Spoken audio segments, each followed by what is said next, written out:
দেশের জন্য কাজ করছেন নাকি আওয়ামী লীগকে পুনর্বাসনের অপেক্ষা, সরকারকে কর্নেল ওলি।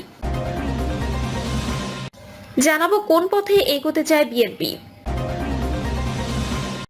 এবং সর্বশেষ জানাবো দ্রুত সময়ের মধ্যে গণহত্যার বিচার ও আওয়ামী লীগ নিষিদ্ধ করতে হবে।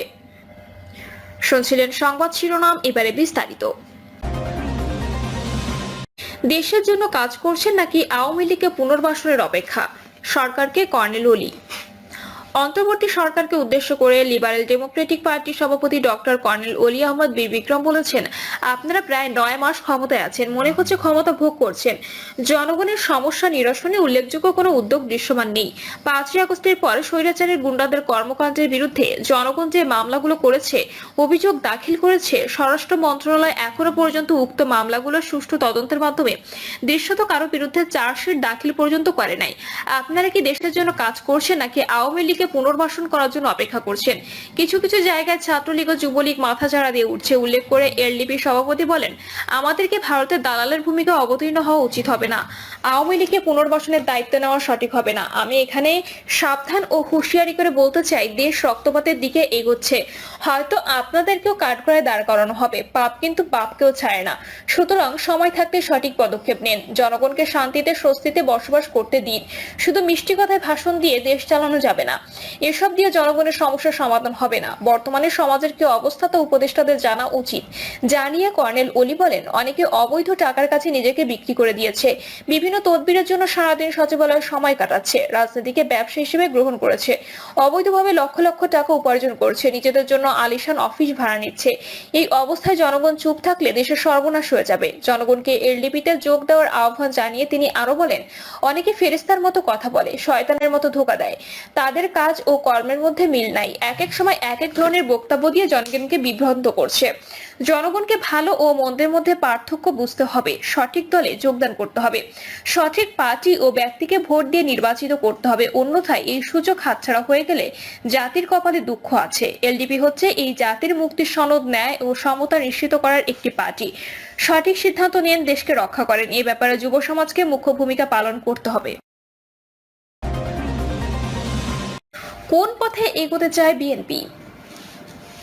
সরকারের মধ্যেই কোনো গোষ্ঠী নির্বাচন বিলম্বিত করতে সক্রিয় হয়েছে এমন আশঙ্কা বিবেচনায় নিয়ে ডিসেম্বরে নির্বাচনের জন্য সরকারের উপর চাপ তৈরির জন্য সব দলকে এক জায়গায় আনতে কাজ করেছে বিএনপি। দলটির সিনিয়র নেতাদের কয়েকজন এই ধারণা নিয়েছেন যে সরাসরি সরকারের বিরোধিতা করার চিন্তা এখনো নেই, তবে শেষ পর্যন্ত পরিস্থিতি ও নির্বাচনের জন্য মাঠে নামার প্রয়োজন হলে সবাই যেন একযোগে কর্মসূচি নিয়ে নামতে পারে, সেই প্রেক্ষাপট তৈরির এখন দলটির লক্ষ্য। বিএনপি ও আরো কিছু দলের নেতারা বলেছেন, নির্বাচন আয়োজনীয় অন্তর্বর্তী সরকারের কথায় তারা কোনো আস্থা পাচ্ছেন না, যার মূল কারণ হলো নির্বাচনের বিশাল কর্মযজ্ঞের কোনো প্রাক প্রস্তুতি সরকার এতদিনে শুরু করেনি বা করতে পারেনি।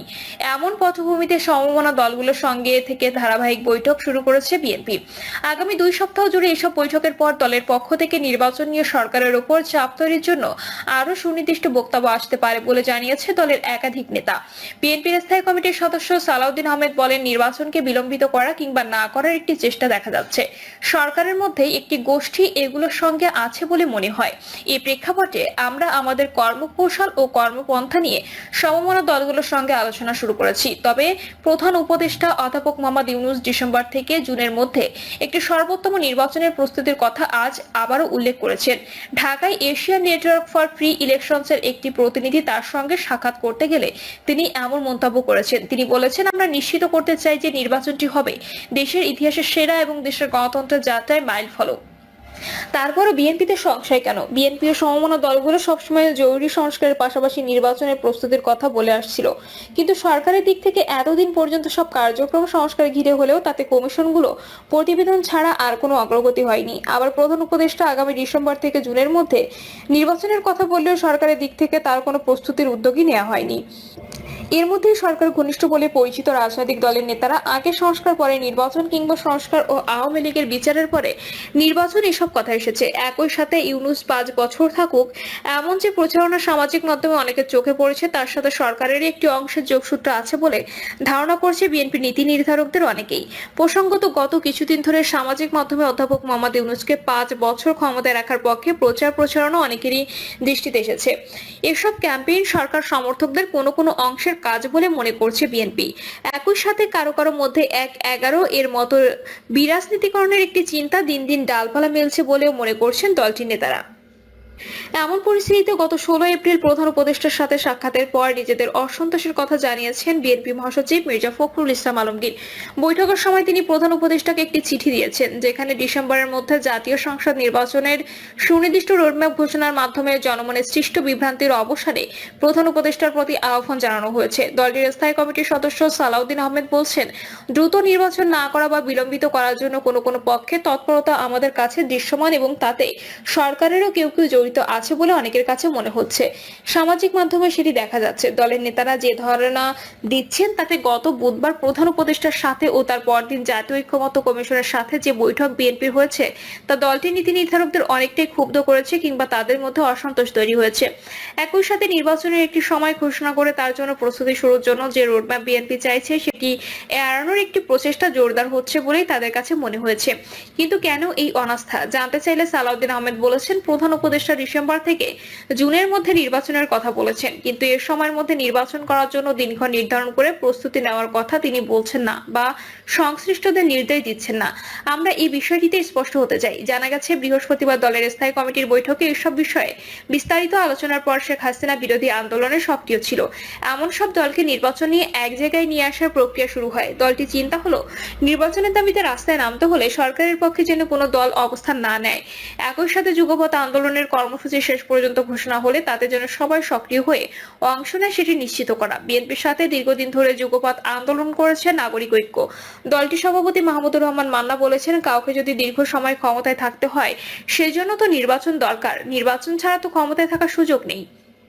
সেজন্যই দলগুলো জরুরি সংস্কার ও নির্বাচনের কথা বলে আসছে। নির্বাচন ছাড়া তো আর কোনো উপায় নেই। ধারাবাহিক বৈঠকের অংশ হিসেবে আগামী ২১শে এপ্রিল লেবার পার্টির সাথে বৈঠক করবে বিএনপি। দলটির সভাপতি মোস্তাফিজুর রহমান ইরান বলছেন, সরকার নির্বাচনের কথা বলছে কিন্তু সেটি নিয়েই ধোঁয়াশা তৈরি করেছে। কোনো নির্বাচন করবে সরকার সেটিই তো বলেনি। কেউ বলছে সংসদ নির্বাচন, আবার কেউ বলছে গণপরিষদ নির্বাচন। সরকার কি বলেছে, তারা কি করতে চায়। আবার উপদেষ্টারা একবার এক কথা বলছেন। দলগুলো তাদের কথা আস্থায় নিতে পারছে না। তিনি বলেন, নির্বাচন আয়োজনের আগে যেসব কাজ করতে হয় সেগুলোর দরকার সরকার শুরু করেনি। তাদের কাজের গতিতে মনে হচ্ছে না যত সময় নির্বাচন তারা দিতে চায়। ওদিকে বিএনপির সাবেক মিত্র জামায়াতে ইসলামী এতদিন সংস্কারে বেশি গুরুত্ব দিলেও সম্প্রতি দলটির আমির লন্ডনে খালেদা জিয়া ও তারেক রহমানের সাথে সাক্ষাতের পর ঢাকায় এসে জরুরি সংস্কার করে আগামী রোজার আগেই নির্বাচনের কথা বলেছেন। মূলত নির্বাচন দীর্ঘমেয়াদের জন্য বিলম্বিত হলে দেশে বিরাজনীতিকরণ এর পরিস্থিতি তৈরি হবে এবং তাতে বিএনপি ও জামায়াত ক্ষতিগ্রস্ত হবে। এমন চিন্তা থেকেই দুই দলই ডিসেম্বর বা জানুয়ারির মধ্যে নির্বাচনের বিষয়ে আপাতত একমত হয়েছে ইঙ্গিত পাওয়া গেছে। প্রিয় দর্শক, এই ছিল এখনকার সর্বশেষ সংবাদ। আপডেট সব সংবাদ পেতে চ্যানেলটি সাবস্ক্রাইব করে বেল আইকনটি ক্লিক করে রাখুন।